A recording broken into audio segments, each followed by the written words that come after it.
Bonjour à toutes et à tous.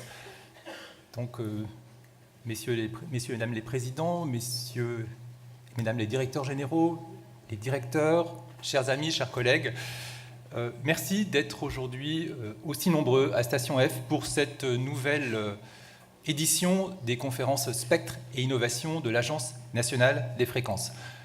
Aujourd'hui, nous avons plus de 650 inscrits à notre manifestation. Vous ne viendrez pas tous en même temps, au même moment. C'est cela qui va nous permettre de nous asseoir et de profiter pleinement de la salle de conférence. Mais c'est aussi le signe que le spectre est un sujet qui croît en importance et dont le sens est maintenant de plus en plus présent chez chacun d'entre nous. Donc je reçois ça comme un augure favorable pour l'ouverture de cette conférence.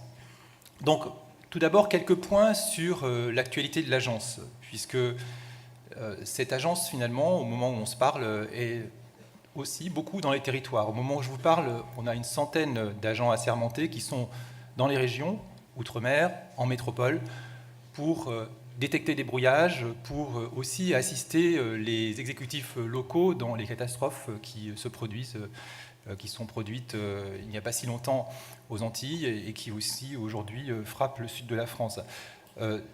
L'agence, c'est un organisme de terrain qui est en prise avec les territoires et qui est présent près des acteurs locaux. C'est dans ce contexte-là aussi que nous sommes présents dans beaucoup de foyers, puisque l'agence a fait évoluer beaucoup de régions. Nous sommes actuellement à mi-chemin du transfert de la bande 700, la bande 700 qui était détenue par l'audiovisuel et qui passe maintenant au télécom pour améliorer la couverture en 4G. Nous avons transféré avec bien sûr nos collègues du CSA, avec les opérateurs de diffusion, TDF, Towercast. Nous avons transféré la bande 700 et puis aussi les chaînes de télévision, bien sûr, qui sont les premiers usagers de ce spectre. Nous avons transféré la bande 700 à Lyon, à La Réunion, le mois dernier, et le mois prochain, ce sera en Occitanie. Ça continuera jusqu'au milieu de l'année 2019. Donc, 52% des Français ont besoin de l'antenne râteau, et nous les informons pour que tout se passe bien.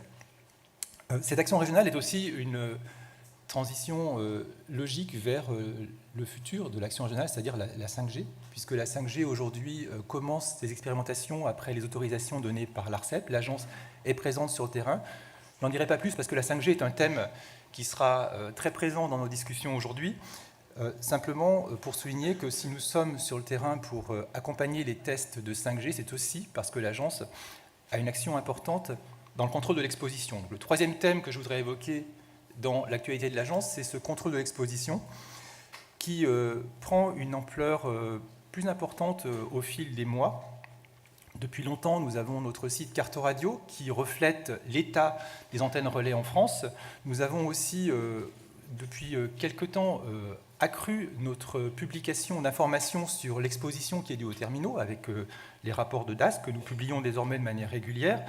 Et aussi notre action avec la Direction générale des entreprises auprès de la Commission européenne pour rendre les normes de contrôle de ces terminaux plus efficaces et plus contraignantes. Nous avons aussi depuis peu mis en place un dispositif pour que chaque Français, s'il le souhaite, puisse mesurer l'exposition non seulement chez lui, mais aussi celle de ses compteurs communicants qui seront prochainement mis sur Carte Radio. Donc, ouverture de nos données. Cette open data, c'est aussi ce qui nous inspire lorsque nous réfléchissons aux nouvelles méthodes de contrôle du spectre. L'Agence des fréquences, finalement, c'est le gestionnaire de tout le spectre radioélectrique de France. C'est aussi à nous qu'incombe la tâche de donner de nouvelles idées pour gérer au mieux le spectre. Parce que si le spectre fonctionne avec toute la pression que nous avons aujourd'hui pour insérer de nouveaux services, c'est aussi parce que l'innovation, les nouvelles technologies sont présentes pour permettre ces possibilités. Donc, ces nouvelles méthodes de gestion et de contrôle du spectre, vous pourrez les voir évidemment aujourd'hui avec la démonstration qui se trouve au-dessus de nous et qui sera ouverte toute la journée. On a plusieurs démonstrations qui nous seront présentées. Des présentations de start-up, puisqu'aujourd'hui nous sommes à Station F, le lieu de l'innovation par excellence et le lieu des entrepreneurs aussi de technologie qui vont s'appuyer sur les fréquences. Donc, une interaction régulière avec les startups, et je remercie tout particulièrement French Tech Central, nos collègues ici à Station F, qui sont les administrations au service des startups pour justement leur permettre de saisir au mieux les opportunités qui sont offertes par les technologies et de bien comprendre tout le cadre réglementaire qui leur permet de faire les meilleurs choix. Vous aurez aussi au-dessus de nous notre application OpenBar. Alors ce n'est pas un mot-clé pour le buffet de tout à l'heure, mais c'est en fait notre application sur smartphone qui permet de comprendre comment fonctionnent les barres de votre téléphone et de comprendre l'exposition. Vous aurez aussi cet après-midi une ouverture du service de blockchain, qui est un service expérimental qui va permettre justement d'améliorer la gestion des fréquences et de la rendre plus délégative. Cette concertation que nous mettons en place sur nos données, nous l'avons aussi accrue au niveau de nos actions internationales, des actions très connues de l'agence, et une action permanente de l'agence qui nous permet de travailler avec nos homologues étrangers. Et cette CMR qui vient, la Conférence mondiale des radiocommunications, rythme bien sûr nos actions tous les 4 ans. Dans le cadre de cette CMR qui vient, nous allons aujourd'hui publier une consultation publique sur les positions que la France entend tenir à la prochaine CMR dans 1 an. C'est une première, puisque l'Agence des fréquences, jusqu'à présent, avait défini ses positions en concertation étroite avec les grands usagers du spectre. Aujourd'hui, notre conviction, c'est que les usagers du spectre ont dépassé et dépassent de plus en plus ce cercle des grands usagers. Donc nous allons rendre publique cette consultation pour avoir votre avis sur les positions de la France à cette CMR. Ce sera mis en ligne dans la journée et vous aurez jusqu'à la fin du mois prochain pour y apporter une réponse. Donc, transparence, progrès, ouverture sur les territoires, c'est l'actualité de l'agence aujourd'hui. Une deuxième partie rapide sera pour détailler finalement nos sujets d'approfondissement. Alors, nos sujets d'approfondissement, finalement, c'est en grande partie ce que nous allons voir ensemble aujourd'hui, puisque j'ai l'honneur de faire l'ouverture de la conférence. Tout à l'heure, Jean-Pierre Lepesteur, le président de notre conseil d'administration, fera la synthèse des travaux. Et entre les deux, ce sera finalement votre conférence. Ce sont des personnes, des personnalités qui vont justement décrire en quelque sorte les sujets d'approfondissement que nous vous livrons aujourd'hui. Alors d'abord, nous aurons quelques personnalités qui vont décrire justement l'évolution de l'environnement de l'agence. Tout d'abord, Thomas Courbe, directeur général des entreprises, que je remercie d'avoir bien voulu introduire le cadre national. Donc, c'est la ministre, Madame Génie Stéphane, avait prévu initialement d'inaugurer cette conférence. Bon, pour des raisons que vous comprenez, aujourd'hui, c'est un jour qui n'est pas forcément parfaitement simple pour les présences ministérielles. Et donc, je remercie tout particulièrement Thomas d'avoir bien voulu faire cette allocution pour présenter finalement la logique de l'articulation entre l'agence d'établissement public et son administration de tutelle, qui est là finalement pour ce dialogue régulier qui nous permet de nous aligner sur les souhaits du gouvernement et sur les politiques publiques. Donc c'est vraiment le cadre national que Thomas va ainsi pouvoir introduire. Ensuite, Jonas Wessel, qui préside le RSPG. Le RSPG, c'est le Radio Spectrum Policy Group. C'est en fait l'union, en quelque sorte, des agences de gestion des fréquences de l'Europe des 28, de l'Union européenne. Et le RSPG, c'est le fer de lance de la Commission pour définir justement les objectifs en matière de gestion des fréquences.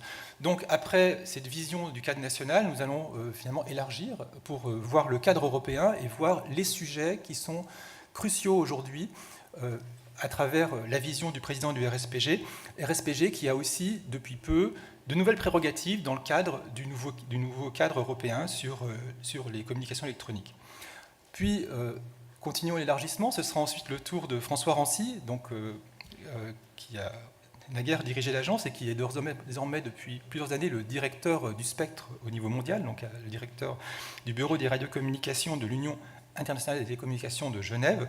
Donc François nous rappellera que la gestion des fréquences est aussi une grande cause planétaire et que c'est à ce niveau-là que se définissent les grandes options du spectre. L'après-midi, Sébastien Soriano, président de l'ARCEP, nous présentera aussi l'articulation qui peut exister entre un grand affectataire, comme l'ARCEP, autorité indépendante, et l'agence qui gère l'ensemble du spectre. C'est aussi la logique que vous connaissez ici, puisque je vois beaucoup de représentants d'autres grands affectataires que sont le CSA, la défense, l'intérieur ou la recherche, les transports également. Les tables rondes, elles, vont se focaliser sur des thèmes qui sont des thèmes d'actualité pressante. D'abord la 5G.